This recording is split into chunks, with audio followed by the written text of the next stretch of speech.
And he's going to talk about straightforward question of what remote viewing tells us about extraterrestrials and UFOs. Simeon Hine. Simeon? Thanks a lot, Bob. Okay, great. Well, I want to cover some of the issues that we deal with in remote viewing of viewing so-called anomalous targets, because we view all sorts of different things and it raises different issues. And, a lot of people think sometimes if you just remote view something, it's going to give you all the answers you need and that's the end of it. And it's really much more complicated than that. I want to show you why. We know that remote viewing, however it actually works, our mind is like a funnel, at least our conscious mind. And as Ingo Swann pointed out a couple of years ago at one of the RV conferences, our mind takes in about 40 million bits of information a second, but only about 16 bits of that is in your conscious mind. The rest goes somewhere else. It's deleted. It's in your subconscious mind. And that's why you only perceive a very small sliver of reality when you're awake. But we know that there's a lot more, and remote viewing taps into this information that's hidden from the conscious mind by going below the level of the limit, the threshold of awareness. We can get more information than you think you have available to you by tapping into the right brain, the subconscious mind. Now, when we view, we typically use a target that we put in a folder or we have a computer choose it, and it's not shown to the viewer ahead of time. It's called a blind target. You've seen this before, so we're not going to spend too much time on this. But we have an intended target, and then we have the viewer's session, the viewer's description. If it works well, you can see that they get a very good description of the target picture. And when we're dealing with verifiable targets that are kind of things that we've visited, places we've been to before, we know kind of what the viewer is getting and kind of sense if they're kind of on target or kind of off target. So typical targets are kind of easier to deal with because we can kind of verify if the viewer has actually gotten accurate results. But what do we do with other sorts of targets when we put our minds, our subspace minds, our remote viewing minds into off-planet targets, other sorts of places, locations, peoples, and events where we can't actually go there ourselves and get verification? Is this a face, as some people have argued, or is it just a pile of rocks? We could take remote viewers and send them there and see what results we get, theoretically, and get a sense of what actually we're looking at here. Some of us have heard Tom Van Flandern present evidence that there's something to do with the way the cameras are focused from the NASA orbiters, and it kind of makes it look different and so forth.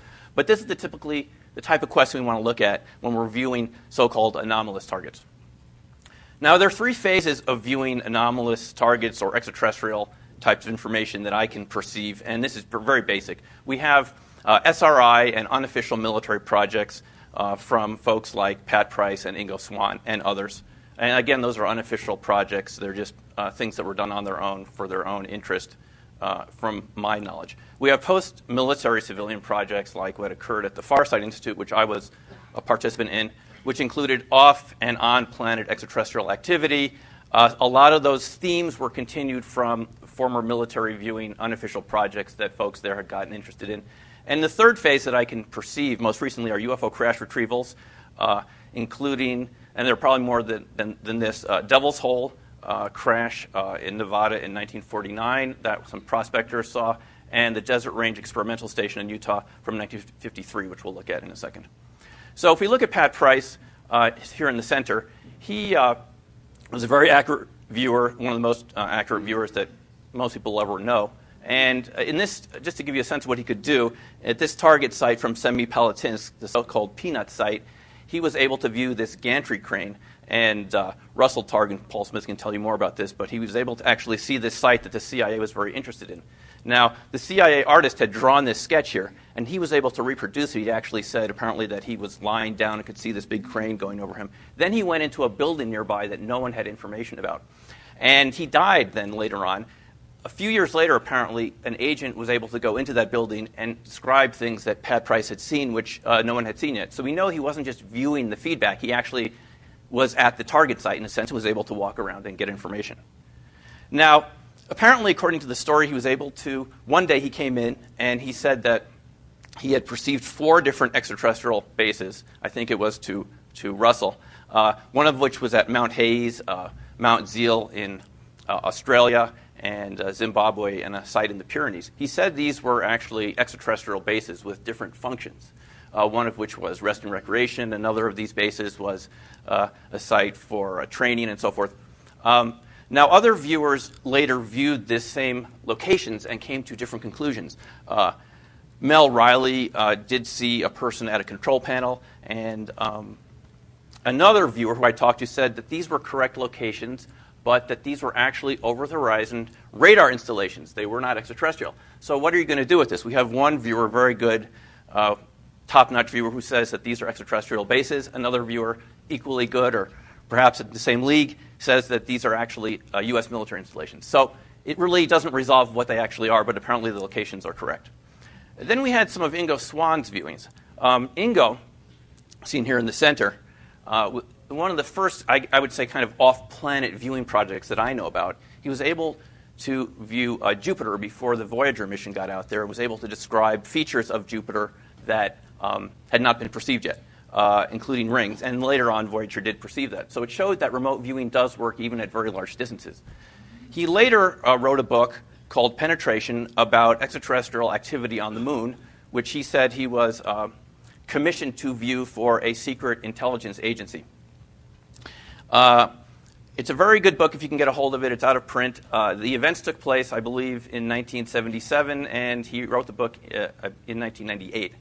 And in the book, he's very explicit about the fact that these individuals he dealt with, he gives them code names here like Axelrod, that this confirmed everything he had ever heard about the reality of the extraterrestrial phenomena.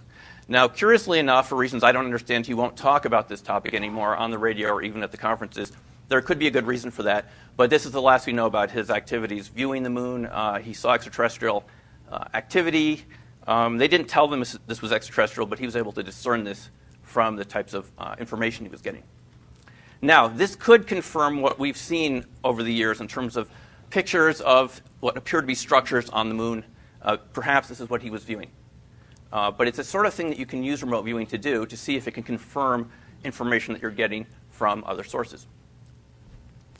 Now, my first experience with these sort of targets came at the Farsight Institute that I used to participate in. One of the first ones I did with this was a crop circle target. Now, here's one thing I want to mention, which is very important. We typically refer to these as anomaly targets. I don't think that's a good name for them. I think we should call them something like variable transition target. And the reason is, if you call it an anomaly, you're kind of front-loading the whole session with a certain intent. And when the viewer is going to view it, they're going to almost pick up the idea that it's anomalous. As you know, most of the technology around us was an anomaly at one point. It really depends where you are in the level of scientific progress. Things that are anomalies one year, like airplanes, are not anomalies anymore. So this is the first crop circle I viewed. Now, this is very interesting because at the time I viewed this target, I didn't know what a crop circle was. I had never heard of the term consciously. And so I did this target without any preconceptions about what crop circles were.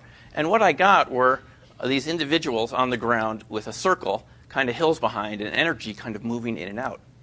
And since, as some of you saw my presentation last year, I've been going to England ever since these sessions to kind of figure out what was going on here, to get my feedback, so to speak.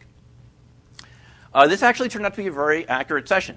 Now, as you know, I believe a lot of these large ones, like this Milk Hill formation from, a Windmill Hill from 1996, a lot of these are man-made, and we've found the people who make these. We know them.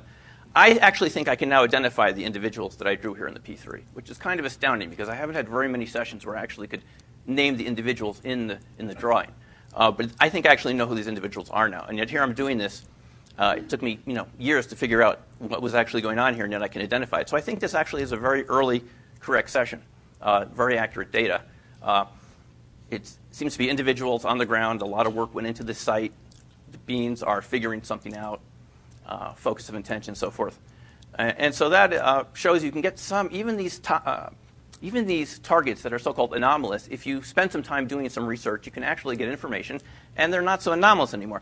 Now, there's a lot of things about crop circles we still don't understand about the energy, as I mentioned last year, battery failure, and so forth. But we do know some of the individuals that are involved in constructing them.